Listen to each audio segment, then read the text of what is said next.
Good morning to all my friends and family, and welcome to Jim's 5am Club. As you can see, I'm down here at Circular Quay in a little grassed area, just adjacent to the Museum of Contemporary Art, and the Sydney Lunar Festival is about to kick off with a number of activities, and we've got this beautiful massive tiger that I'm about to grab by the tail. So as you can see, this is a great little opportunity to bring your kids down, have a bit of a walk around and indulge in everything that Sydney has to offer this time of year. But let's go on a walk and talk, and we'll do a book summary. And the book summary that I'm doing today is entitled The Next Right Thing by Emily Freeman. So this book has a number of hacks that are quite interesting and wonderful, and we'll just step through it and see where it leads us. So I guess the first thing that we need to understand is that on average, most people make approximately about 35,000 decisions a day in, day out, every single day of their lives. So there's no surprise. It comes as no surprise that people are suffering from decision fatigue, according to the author. And many people, because of this, suffer from a thing called chronic hesitation, indecisiveness, and procrastination. You know what I'm talking about. You know, there are people all about us that don't seem to be able to make a decision or get anything or build any momentum on any particular task. And the reason for that is that they're overwhelmed by all the decisions that they're presented with, all the choices that they have, and they get to a point where they just freeze up and prefer just to do nothing, and to and basically free themselves of the responsibility and accountability of doing the next right thing. But the author here encourages us, and as a call to action for people to calm their inner chaos of choices, and simply take the best action at that particular moment. So the key message from this book is basically, regardless of what's happening in your life, regardless of the many choices that you have available to you, what you should be doing in order to maximize your productivity and maximize your opportunities is to simply do the best thing, take the best action at that particular moment, which actually means just do the next right thing, and don't overthink it. Don't move too far into your future. Otherwise, as we said before, you'll get overwhelmed by all the choices, and there's no use worrying too much about what is about to happen, or to worry too much about what's transpired in the past, and basically just do what you need to do to get through the next moment and the present moment. So the bottom line from this author, the bottom line in terms of the learning from this book, is to simply take the best action at the moment, and don't focus on the goal, but focus on the immediate step. Simple advice, but you'd be surprised at how many people can't see the wood for the trees because they're under pressure, they're stressed, and they're worried too much about their lives and about the occurrences which are happening around them.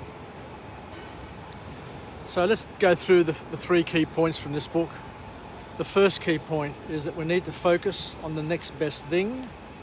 And in order to focus on the next best thing, we need to be present. We need to be here and now and thinking productively and resourcefully about what can I do now that will have the greatest impact?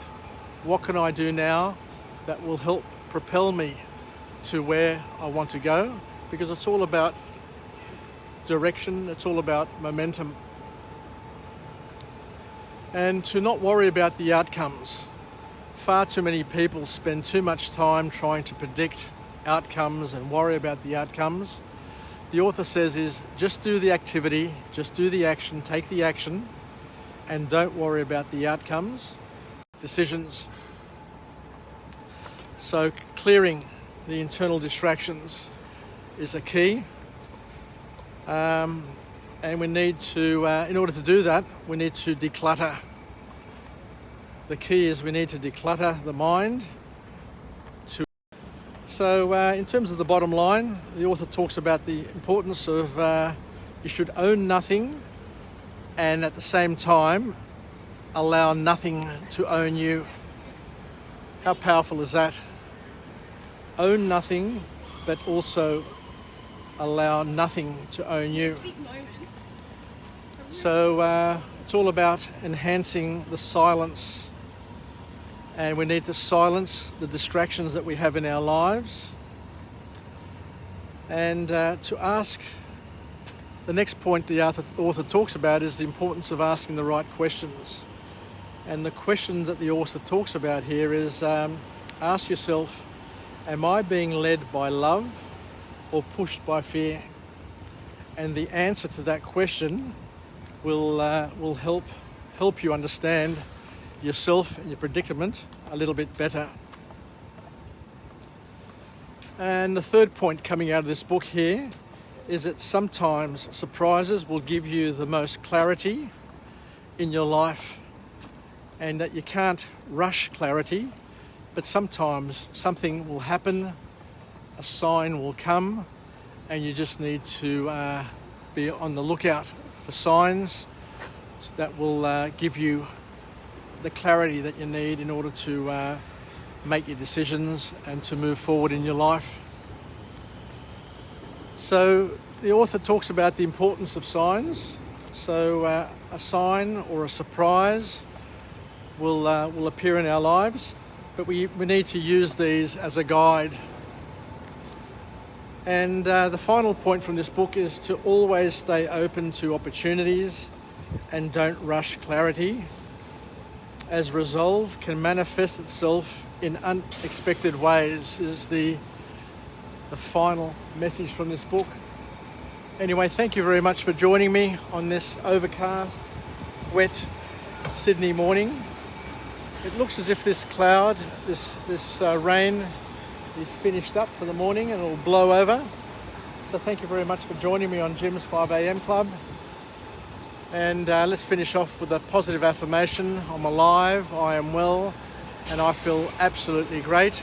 To my friends and family, stay connected, stay relevant, stay reasonable, and most importantly, let's take a few lessons from this book summary today, entitled The Next Right Thing, and to stay present, be focused, and to not worry too much about the outcomes and our future, and just think about doing the next right thing and asking yourself, what is the most productive thing that I can do at this point in time to help propel me to my goals and to get me closer to where I need to be.